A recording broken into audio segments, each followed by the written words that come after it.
अब हम लोग रियल गैस के सबसे लास्ट पार्ट को पढ़ते हैं, जिसका नाम है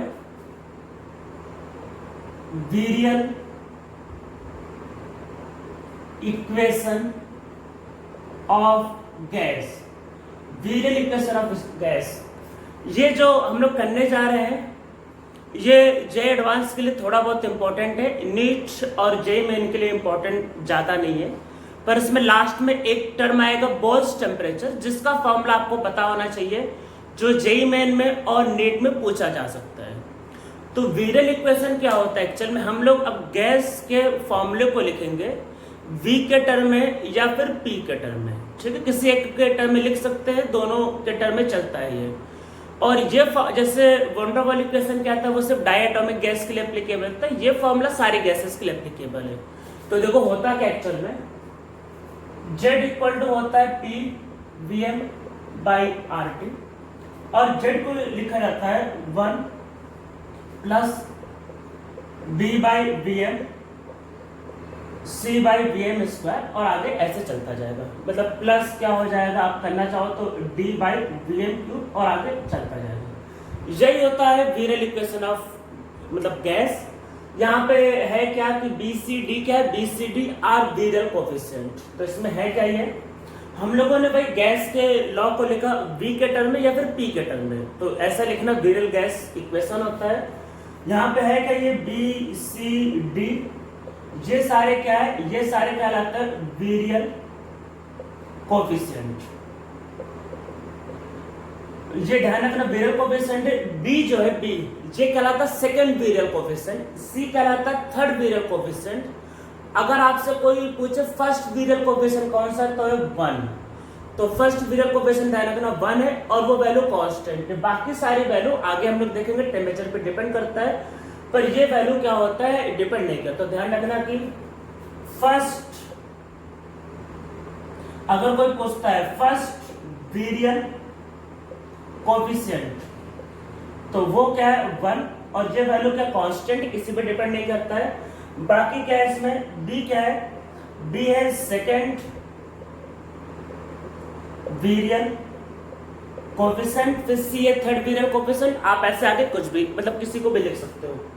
अब देखो हम लोगों से पूछा मेनली क्या जाता है, देखो एक्चुअल में होता क्या है, हमारे सिलेबस में मेनली है आइडियल गैस इक्वेशन, और उसी से डिराइव होता है वॉन डेर वाल इक्वेशन। तो वॉन डेर वाल इक्वेशन से ही मिलते जुलते हम लोग रियल गैस में सिर्फ स्टडी करते हैं। तो हम लोग क्या करेंगे, वॉन डेर वाल इक्वेशन को इस फॉर्म में लिखेंगे, और वही आपका हो जाएगा वीरियल इक्वेशन। और वॉन डेर वाल इक्वेशन किसकी फॉर्म में आ जाएगा, वीरियल गैस इक्वेशन का। तो देखते हैं वॉन डेर वाल कैसे रिप्रेजेंट कर सकते हैं। देखो वॉन डेर वाल क्या होगा,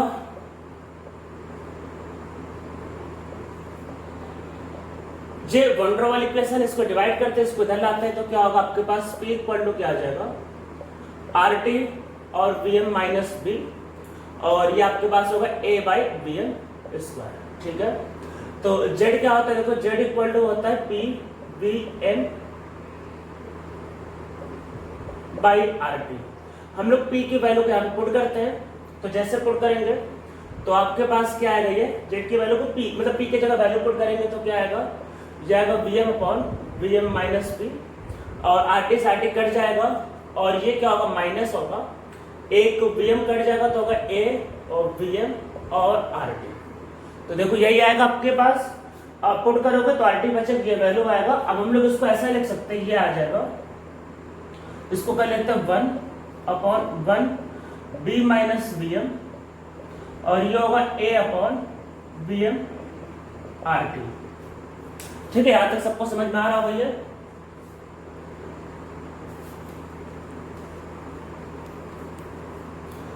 अब देखो होता क्या है इसमें, हमें ये जो लिखा है ये आपका है जीपी का इनफाइनाइट सीरीज का समेशन। मैं आप लोगों को याद दिलाता हूं कुछ। अगर आपके पास है a plus A R square infinite तक, तो इसका समेशन क्या होता है, a 1 माइनस आर, ये सबको पता होगा ये।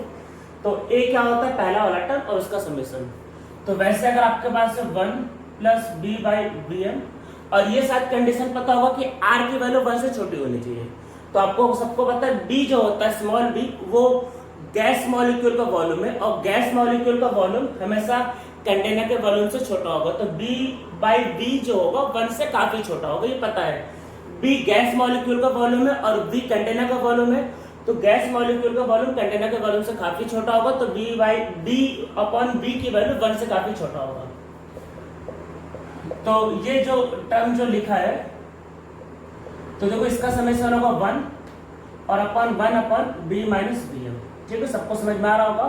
तो इसका मतलब हम लोग इस टर्म को इससे रिप्लेस कर सकते हैं। ठीक है, तो इसका मतलब क्या होगा, तो देखो z, ये z की इक्वल आया था, तो हम इसकी जगह इस पर रिप्लेस करते हैं, तो क्या हो जाएगा, z इक्वल टू 1/B/Vm और B²/Vm², और आगे से चलता जाएगा, और लास्ट वाला टर्म ये तो बचा ही रहेगा, तो लास्ट वाला टर्म क्या होगा आपके पास, माइनस, और ये होगा A/Vm/RT।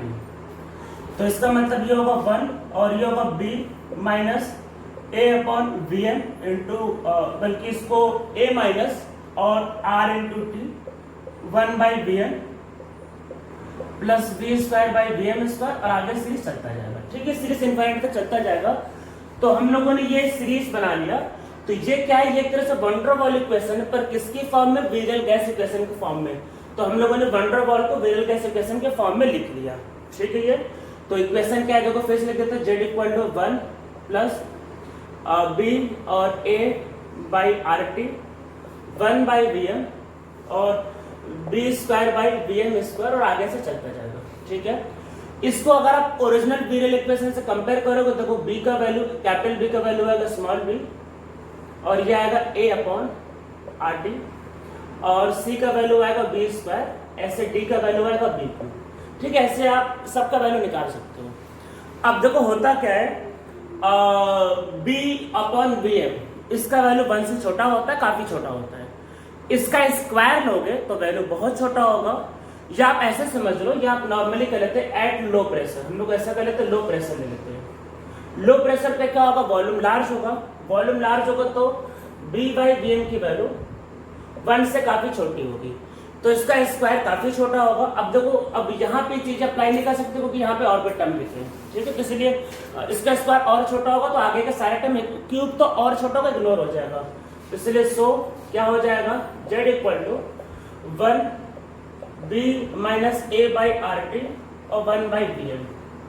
अगर आपको इसको आइडियल गैस इक्वेशन बनाना है, तो आइडियल गैस के लिए z का वैल्यू 1 होना चाहिए। तो क्या होता है, फॉर आइडियल गैस के लिए क्या होता है, z इक्वल टू 1 होना चाहिए। अब z का वैल्यू 1 तब होगा जब ये वाला वैल्यू क्या होगा, 0। अब 1/Vm तो 0 हो नहीं सकता है, तो मतलब ये वाला टर्म क्या होना चाहिए, 0। तो इसका मतलब क्या होगा, B और A/RT क्या होना चाहिए, 0 होना चाहिए। तो तभी जाके वो गैस कैसा बनेगा, आइडियल गैस। तो अगर उसको आइडियल गैस बनाना है तो क्या होगा, B माइनस A/RT 0 होना चाहिए। इससे क्या होगा, T के वैल्यू क्या है, आप इसको इक्वेट करोगे तो T आपके पास क्या आएगा, वो आएगा A/RB। ये जो टेम्परेचर है, इस टेम्परेचर पे क्या होगा, ये टेम्परेचर लोगे तो ये वैल्यू 0 आ रहा है, मतलब इस टेम्परेचर पे गैस कैसा बिहेव कर, आइडियल गैस। तो ये टेम्परेचर भी क्या कहलाता है, बॉयल्स टेम्परेचर। तो ये आपके पास क्या कहलाएगा, boils temperature. At this temperature gas behave like ideal gas. अब ऐसा नहीं कि हमेशा बिहेव करेगा, ये हम लोगों ने कब किया, लो प्रेशर। अगर लो प्रेशर होगा और टेम्परेचर ये होगा तो गैस होगा आइडियल गैस। अगर प्रेशर हाई हो गया तो गैस आइडियल गैस नहीं होगा, ध्यान रखना है। तो ये फॉर्मूला तब वैलिड जब आपके पास क्या होगा, लो प्रेशर। तो क्या होता है, at low pressure when temperature is Boyle's temperature, when temperature is Boyle's temperature, any gas behave like ideal gas. तो कोई भी गैस कैसा बिहेव करेगा, आइडियल गैस की जैसे। तो ये ध्यान रखना, ऐसा नहीं कि हमेशा बिहेव करेगा। ये फॉर्मूला सिर्फ तब वैलिड है जब आपके पास टेम्परेचर होगा लो। अगर आपसे कोई भी पूछे कि आइडियल गैस के लिए क्या कंडीशन है, देखो आइडियल गैस के लिए दो चीजें ध्यान रखना होता है। आइडियल गैस में क्या क्या चाहिए, दो गैस मॉलिक्यूल में फोर्स ऑफ अट्रैक्शन 0 चाहिए, और फोर्स ऑफ अट्रैक्शन कब 0 होगा, जब टेम्परेचर हाई। देखो लो टेम्परेचर पे अट्रैक्शन होता है, जैसे जैसे टेम्परेचर को बढ़ाते हैं गैस मॉलिक्यूल में अट्रैक्शन खत्म होता है। तो हाई टेम्परेचर पे गैस मॉलिक्यूल में अट्रैक्शन नहीं होता है। तो अगर आपको अट्रैक्शन जीरो करना है आइडियल गैस के लिए तो टेम्परेचर क्या चाहिए, हाई। तो अगर किसी गैस को आइडियल गैस बनाना है तो टेम्परेचर क्या चाहिए, हाई। दूसरा क्या होता है कि आइडियल गैस में कि गैस मॉलिक्यूल का वॉल्यूम निग्लिजिबल होता है विद रिस्पेक्ट टू कंटेनर। तो मतलब कंटेनर बड़ा हो और गैस मॉलिक्यूल का वॉल्यूम छोटा हो। तो ये कब हो सकता है, जब प्रेशर लो हो। अगर लो प्रेशर होगा तो वॉल्यूम ज्यादा होगा, वॉल्यूम ज्यादा होगा तो कंटेनर के रिस्पेक्ट में गैस मॉलिक्यूल का वॉल्यूम क्या होगा, नेग्लिजिबल, और वो गैस कैसा बिहेव करेगा, आइडियल गैस। तो अगर आपके पास कभी भी पूछे कि कौन सी गैस आइडियल गैस हो सकती है, ये क्वेश्चन इवन नीट और जेईई में दोनों में रखा है और आपके पास ऑप्शन गिवन है कि पूछे कि बताओ कौन सा गैस इसमें आइडियल गैस होगा। तो जिस गैस का टेम्परेचर सबसे ज्यादा होगा और जिसका प्रेशर सबसे कम होगा तो वो गैस होगा ideal gas. Means ideal gas के लिए टेम्परेचर ज्यादा चाहिए और प्रेशर कम चाहिए। और अगर ये पूछे कि इनमें से कौन सा गैस मैक्सिमम डेविएट करेगा आइडियल गैस, मतलब डेविएट मतलब उल्टा, तो मैक्सिमम डेविएशन के लिए क्या करना, टेम्परेचर कम जिससे अट्रैक्शन है तो डेविएशन ज्यादा हो और प्रेशर ज्यादा। तो टेम्परेचर कम और प्रेशर ज्यादा पे क्या होगा, मैक्सिमम डेविएशन।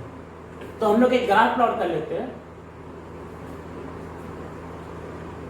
देखो नॉर्मली क्या होता है, एक गैस का कर्व जेट वर्सेस पी में कुछ ऐसा होता है, एक रियल गैस का कर्व, एक रियल गैस का कर्व ऐसा होता है।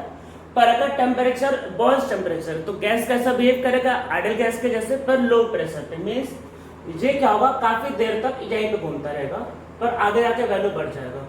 तो ये कब होगा, ये आपके पास होता है बॉइल्स टेम्परेचर पे। तो बॉइल्स टेम्परेचर पे, जिसको हम लोग किससे लिखते हैं, टीबी, इसको लिखा जाता है टीबी। तो बॉइल्स टेम्परेचर मतलब टीबी पे ऐसा बिहेवियर होगा। तो देखो जब तक प्रेशर लो है तो जेड का वैल्यू 1 है, ये जेड है। जब तक प्रेशर लो है तब तक जेड का वैल्यू कितना है, 1। जब प्रेशर हाई हो जाएगा तो हाई प्रेशर पे गैस आइडियल गैस नहीं होती। आइडियल गैस के लिए प्रेशर क्या चाहिए, लो चाहिए। तो लो प्रेशर पे आइडियल गैस होगा, हाई प्रेशर पे आइडियल गैस नहीं रहेगा। तो हम लोगों का क्या है, रियल गैस टॉपिक यहीं पे खत्म होता है। इस पे न्यूमेरिकल नॉर्मली नहीं आते, जो मैंने थ्योरी पढ़ा है अगर आप इसको बहुत ध्यान से पढ़ोगे तो आपका जेईई मेन, जेईई एडवांस और नीट सबके क्वेश्चन सॉल्व हो जाएंगे। न्यूमेरिकल इसके बहुत सिंपल आते हैं, बस फॉर्मूला बेस्ड न्यूमेरिकल आएगा। मैंने जितने भी फॉर्मूले बताए आप उन फॉर्मूले में वैल्यू को पुट करना, सारे के सारे न्यूमेरिकल बन जाएंगे। ठीक है, तो हम लोगों का क्या है कि यहाँ पे रियल गैस कंप्लीट होता है। आप लोगों से रिक्वेस्ट है कि आप मेरे वीडियो को लाइक करो, कमेंट करो और मेरे चैनल को सब्सक्राइब करो और ज़्यादा से ज़्यादा लोगों को मेरे वीडियो को शेयर करो। तो मैं रिक्वेस्ट करता हूँ आप लोगों से कि मेरे वीडियो को ज़्यादा से ज़्यादा लोगों को शेयर करना है और मेरे चैनल को सब्सक्राइब करना है।